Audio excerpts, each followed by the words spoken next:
पांचवा क्वेश्चन है, क्या चिट्ठियों की जगह फैक्स, ईमेल, टेलीफोन तथा मोबाइल ले सकते हैं?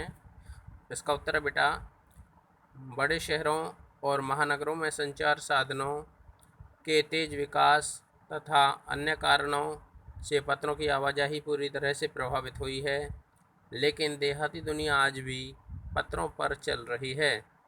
फैक्स, ईमेल, टेलीफोन तथा मोबाइल ने पत्रों को तेज़ी से रोका है, लेकिन देश का अभी भी बहुत बड़ा भाग पत्रों पर ही निर्भर और आश्रित है। आज व्यापारिक डाक की संख्या लगातार बढ़ रही है। भविष्य में फैक्स, ईमेल, टेलीफोन आदि चिट्ठियों की जगह ले सकते हैं। अब परीक्षा उपयोगी क्वेश्चनों पर चलते हैं।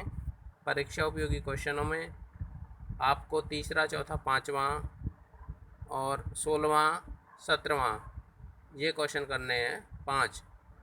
तो इनको देख लेते हैं एक बार। लेखक ने पत्रों को दस्तावेज क्यों कहा है?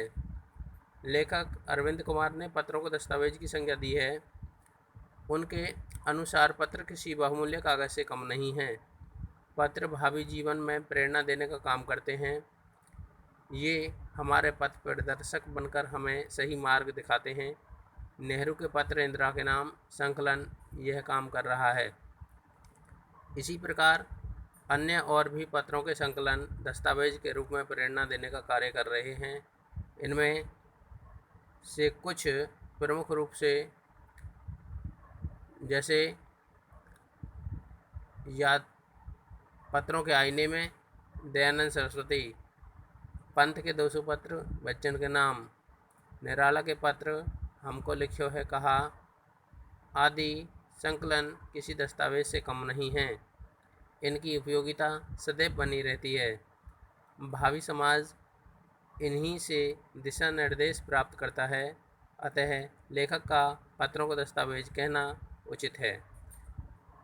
अगला क्वेश्चन है चौथा, लेखक ने डाक विभाग को गुडविल की संज्ञा से संबोधित क्यों किया है? लेखक की मान्यता है कि पत्र व्यवहार की मान्यता भारत में अत्यंत पुरानी है। इसका वास्तविक विकास स्वतंत्रता के बाद हुआ। सभी सरकारी विभागों की तुलना में डाक विभाग सबसे अच्छा है। यह लोगों को जोड़ने का काम करता है। यह उसमें आपसी प्रेम बढ़ाने का काम करता है। उसकी पहुंच घर घर तक है। संचार साधनों में इतनी अधिक वृद्धि और विकास होने के बाद भी डाक विभाग अपनी एक अलग छाप बनाए हुए है। इन्हीं सभी गुणों एवं कारणों के कारण लेखक ने डाक विभाग को गुडविल की संज्ञा दी है। पांचवा क्वेश्चन है, लेखक ने डाकिये को देवदूत क्यों कहा है? इसका उत्तर है बेटा, लेखक ने डाकिये को देवदूत कई कारणों से कहा है। नंबर 1, एक दो नहीं करोड़ों लोग पत्रों और अन्य डाक सेवाओं के लिए प्रतिदिन डाकघरों के दरवाजे पर पहुंचते हैं। नंबर 2, इसकी डाकघरों की बहुआयामी भूमिका दृष्टिगोचर होती है। नंबर 3, दूर देहात में लाखों गरीब घरों में गृहस्थी मनी ऑर्डर व्यवस्था से ही चलती है। अतः गांव या गरीब बस्तियों में पत्र या मनी ऑर्डर लेकर पहुंचने वाला डाकिया देवदूत से कम नहीं या देवदूत के रूप में देखा जाता है। अगला क्वेश्चन है 16वां, संदेश भेजने के लिए पत्र के अतिरिक्त आज किन किन साधनों का प्रयोग किया जाता है?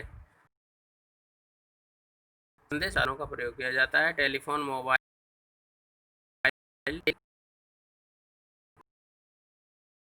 आदि। संसार के किसी कोने से या किसी कोने में बड़ी आसानी से पहुंचाया जा सकता है। संदेश ही नहीं बल्कि किसी भी चित्र को कहीं भी भेजा जा सकता है।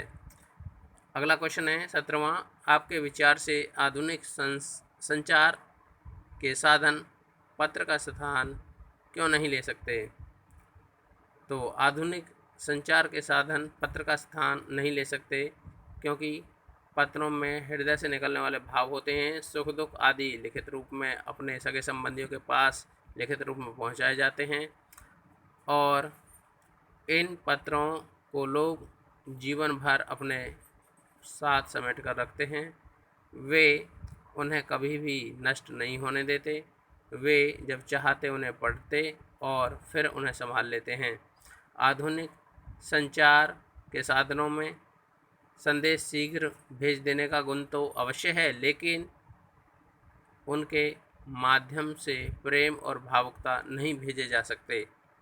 तो बेटा आपको ये सारे क्वेश्चन याद करने हैं और लिखने के लिए आपके लिए यही क्वेश्चन है जितने भी बताए हैं, परीक्षा उपयोगी 5 और अभ्यास के 5, ये 10 क्वेश्चन आपको लिखने हैं।